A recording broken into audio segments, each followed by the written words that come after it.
Welcome to Emotional Sobriety. Great to see you guys again. It's Saturday.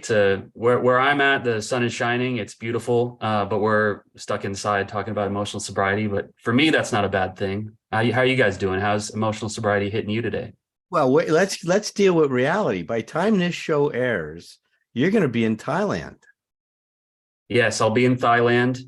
So you're not going to be in, so we're going to be whatever it is then. Yeah. So this is one of those here and then shows. That's Yes, right. it's a little like love. It's happening here, but it's going to be posted That's right. then. Yeah, it's like the Tooth Fairy. Can you project where you're going to be in 3 weeks? Let me see. I'll either be in 3 weeks. I'll be in Bangkok because I'm flying into Bangkok. Or no, in 3 weeks I'll be back here. Oh, but, wow. In 2 weeks I will be in Bangkok again to make my return. But while I'm in the country, I'm gonna go to Chiang Mai, which is another big urban hub. And then there's Koh Samui is a beach in the south that is like kind of the beach. It's from that movie, The Beach, with Leonardo DiCaprio. Hopefully I have a better outcome there. Yeah, it's going to be a great trip. I'm really looking forward to it. You going with your dad?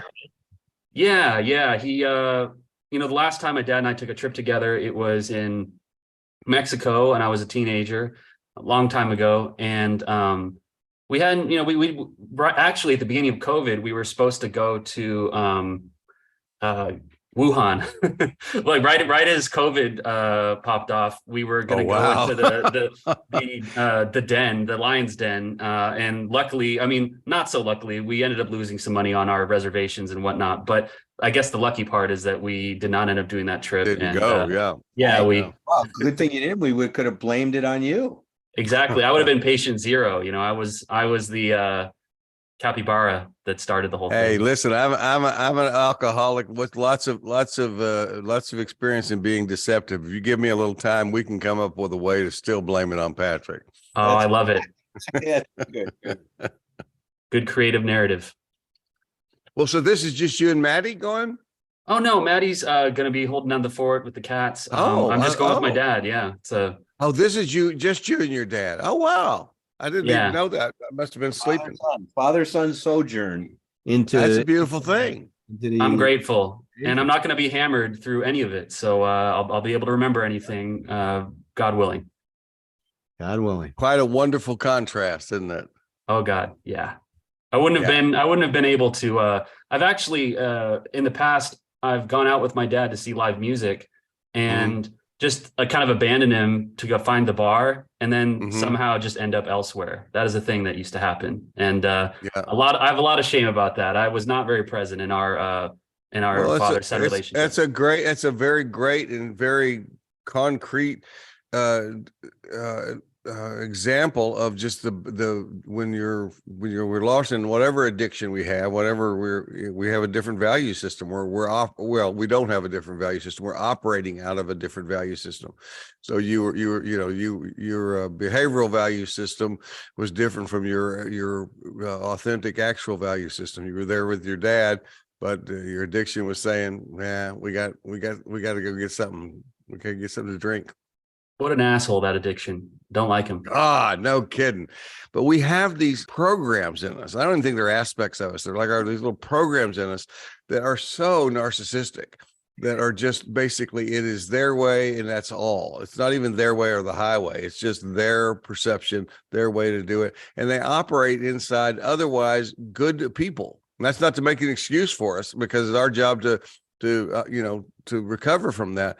But it's amazing when we look back and see how we have violated our own value system in ways that are just horrifying. The way I could tie this together is, out of all the amends that I made, maybe a year in to my recovery, the amends I made to my dad is one of the few that came with a request, which is basically, you need to start showing up for the other people in your life. You need to start showing up for yourself. There was steel beneath the gratitude when I made my amends, and that has stayed with me. But, you gave a great example of something to make amends for, is what would happen when you guys would go out together. One of the things that I think is important in terms of emotional sobriety is to get to a place where we're most of the time living with a quiet mind and a calm heart, in that serenity, right? It's we talk about it, right? That we're looking for a kind of that peace. Now, it doesn't mean that we need to live there all the time. It's just that it's very important for us to be able to have those moments in our life, and not to the exclusion of other experiences of excitement or of pain or sadness. All of that is a part of being human. But what we're talking about now is resolving things so that when we sit and we're quiet, we're not torn to pieces. So when there's unfinished business in our life, there is no quiet. There's a different home base. There's a different, our baseline even. This is a good way of tying it into emotional sobriety, because certainly that has not been stopped with our sobriety, with our behavioral sobriety. The idea is there could still easily be times in my life today where, if I'm paying attention, when things are quiet on the outside, they're not quiet on the inside. Yeah. And I love what you said about quiet mind and calm heart. It's like, that's a great thing. It's not and important not to beat ourselves up with it, but to check, where am I with that? And it's going to be a continuum, of course, like all things are. That's right. And see, that's part of who we are as a human being, is that the issues that are unresolved in your life will push forward. They will emerge in your consciousness, requesting completion. They're saying, look, this needs to be resolved. I'm uncomfortable with what happened. I'm uncomfortable with how this went down. Now, our consciousness before, the way that we thought of resolving things was figuring out who was to blame and making them responsible for how we're feeling. I mean, Right. that was the game we played before with our emotional dependency. We never finding a way to push away or to cover up the distress. There it is. Well, this is the place where we can pinpoint the word sobriety in both just our behavioral sobriety, our alcohol, in our three cases, our alcohol, drug addiction sobriety, and our emotional sobriety. Our tendency to want to either run or hide from that distress does not change just because we're sober. That's right. So emotional sobriety is really owning fully the responsibility to say how you said that, because there was something I'd never heard before. When we were quiet, then our unresolved issues, they emerge, right? Sometimes from our unconscious, and they are requesting. That's it. Oh, beautiful. Oh, request. I mean, that's a beautiful, it's a subtle, but it's a very big reframe. You're not pounding on me. You're not getting in my way. You're not creating problems in my life. You're making a request. My unresolved issues are asking that I do something. They want to be so true. Yeah. This guy, this psychologist, Zeigarnik, he observed this in terms of test taking. So when you take a test, when you walk out of a test, what do you think about? Can you think about the ones you got right? You think about the ones that are incomplete, the ones you missed or you made a mistake on, and you start obsessing over those things because it's unfinished business. Now, the more of that unfinished business we have in our life, the less energy is available for right now. Let me say it again. The more unfinished business, the more internal conflict I have. Tom and I like to talk about, self-part dialogues, right? And bringing these disharmonious parts of ourselves into harmony.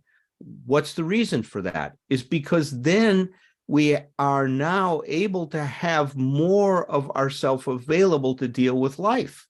Right. Same thing goes on here with unfinished business.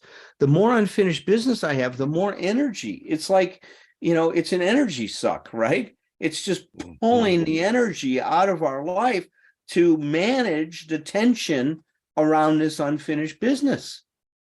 And so when we resolve these things, then we have more of us available to deal with right now. And I love to think the of more unfinished business, the less energy I have for myself now. That's right. And I like to think of emotional sobriety as all hands on deck.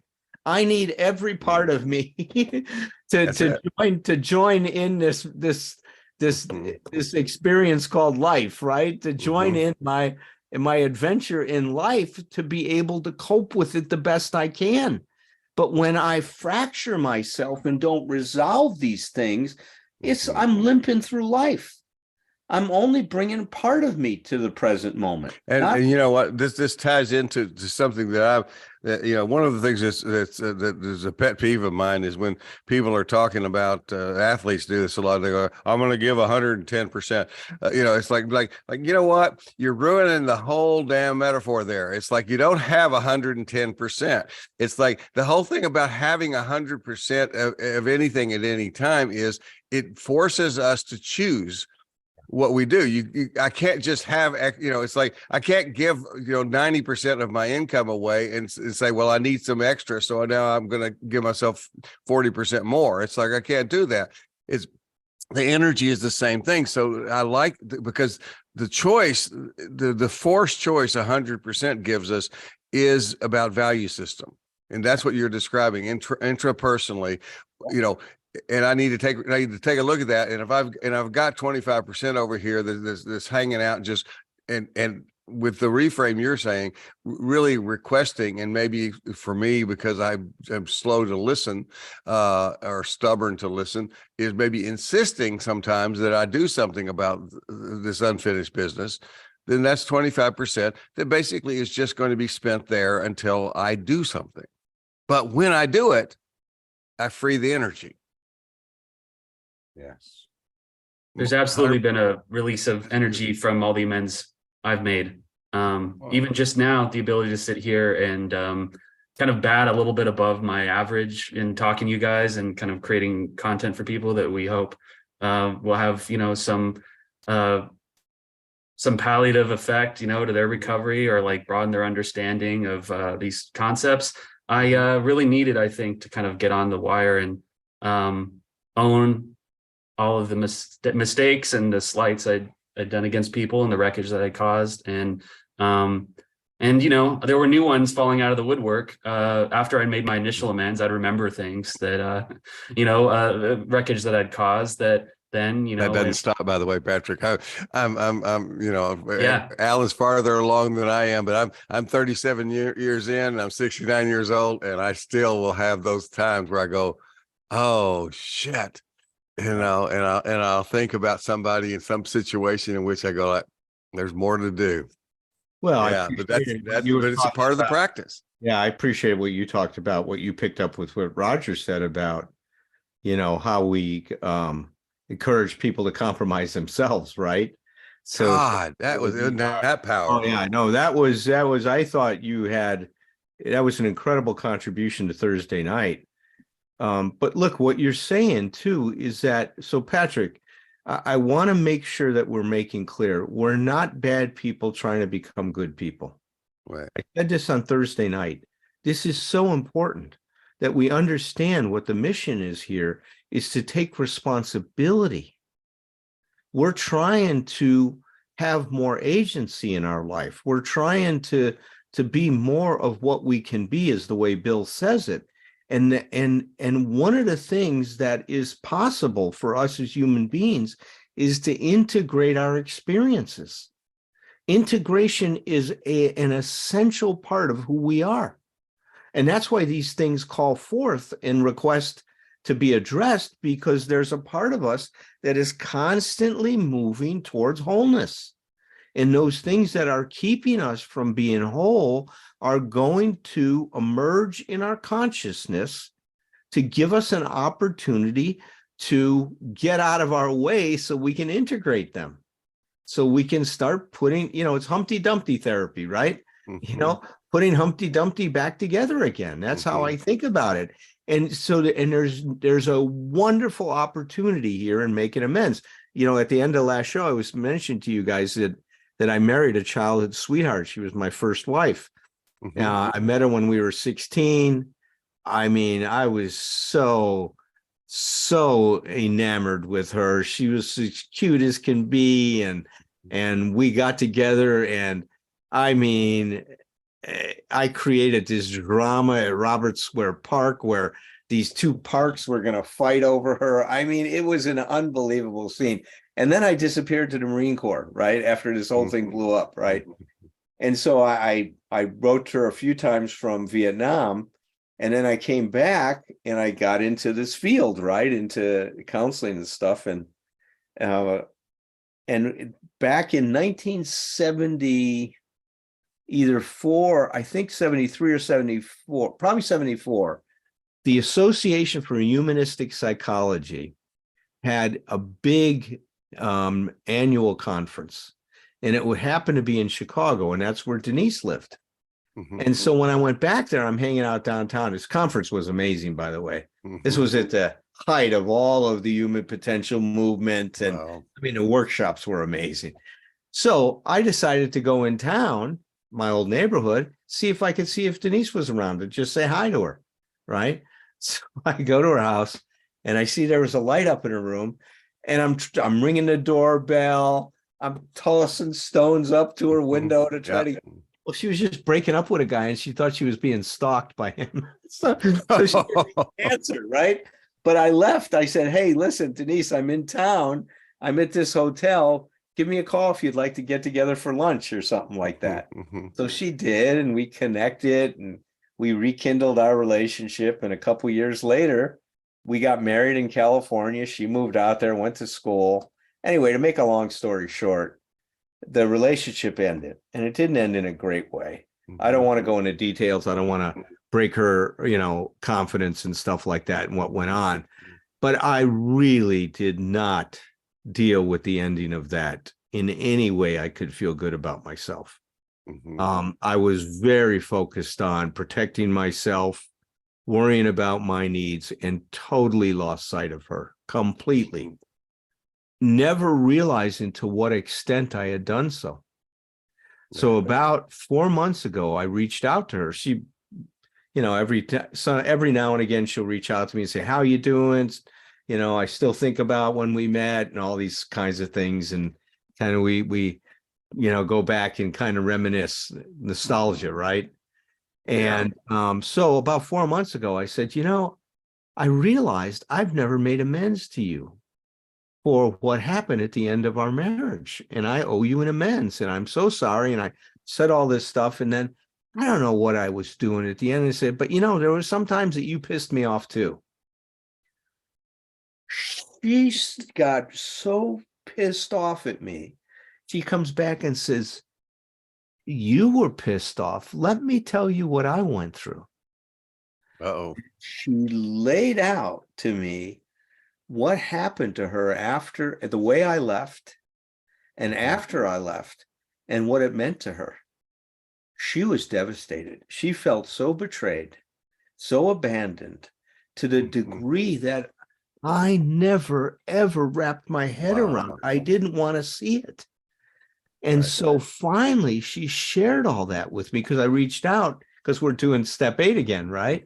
So I reached out to her and says, "I know you got upset with me, and I didn't, I was way off. I didn't mean to say that in any way what you did was responsible for how I behaved. I was wrong." And she says, "Well, let me tell you the ways you were wrong." And she laid them out again, even more in detail and stuff. And I was able to just say to her, "Oh my God, that was horrible. I was so wrong to do that to you. You didn't deserve it. And my God, I didn't realize that it was so important for me to clean up, and make amends to her," which at the end of it, she says, "I've got to tell you, this means so much to me. I feel so uplifted in terms of my spirit. I've been holding on to this for, that was 1979. In a long time, man, long time." So not only did I get resolved on this and, feel more peace with myself over it, but it really meant so much to her. And that's what we say, right? Even Bill says it, is that if we practice these principles in our daily affairs, that we and those about us begin to find emotional sobriety. Yeah. she benefited from that, but you benefited even more Oh, yes. from what you had intended to do. And this is a mistake that I think so many of us make. And that is and maybe that whenever I say that, that may well be me saying this is a mistake I have made, and I have made it many times in my life. Beware of the pseudo apology. Yeah. Listen, I apologize to you for so and so and so and so. And then they say, "Oh yeah, well, I'm glad you did because I'm really pissed off." And you did it. And I go like, "Wait a minute, what are you talking about? I just apologized." In this case, it's I just made amends. But no, a true apology is one in which if I apologize to Patrick, if I apologize to you for something that I did and that hurt you, then you say, I'm glad you've done that. You've apologized. I appreciate you acknowledging it. And I really am really upset with you. And I respond by saying, I understand that. And I hope that maybe there'll be a time when you can forgive me, but I understand why you're upset. And that's it. It's like, because too often we do this with apologies. And I think people in the program have done this too often with amends is the amend is there to get some kind of reassurance for themselves. And I learned from a wonderful man who taught me that is not what it is about. It's like, it is not about getting that for you're getting something for yourself, because you're getting exactly what you're describing on the front end of this podcast, Alan. You're getting that energy back. You're getting that energy because you've done what you need to do. And that's where our self-esteem comes from. That's where our sense of self comes from. You neither defended nor did you counter-aggress. You stood there and you listened. You didn't close down. You didn't run from it. You didn't, there was no fight, flight, or freeze. You actually just listened to her. And I think one of the hardest things that there is for us to do emotionally, or at least for our egos to do, is to listen to somebody talk to us honestly about ways that we have inflicted harm for them, and for us just to be able to hear it, acknowledge it. And that's what you did. Yes. And it's healing. It's healing. Oh, I'll tell you, man, and what I felt in that, and I think that this is an important thing too. I felt a lot of sorrow. I mean, I was able to really empathize with her, Tom, because I wasn't defending myself. I could really, really sense what that meant to her and how much she was hurt and how shitty my behavior was. And it really was. I mean, it really. Well, sorrow is a sane response to that. Yes. I mean, that's congruent. Sanity is, to me, sanity most often is defined as congruence. Am I feeling something that matches what the situation is? And yes, we and we'll process it. We'll get through it. You won't live in sorrow for the rest of your life about that. But sorrow itself, emotions themselves are not problems. They're feelings that we need to process. All they want to, I'll just tell people, all they want to do is come through, and we just block them every which way we can. And ironically, we block the feelings that we are the most uncomfortable with. So therefore we build them up. But well, it's funny. Earlier, I was just doing this workshop with Herb, and we were talking about how our level of consciousness, right, and how it changes, especially with emotional sobriety. And that's so true. My level of consciousness really back then was so base. I mean, it was so based on this whole thing of it's about feeling good. Mm-hmm. It's all about just feeling good.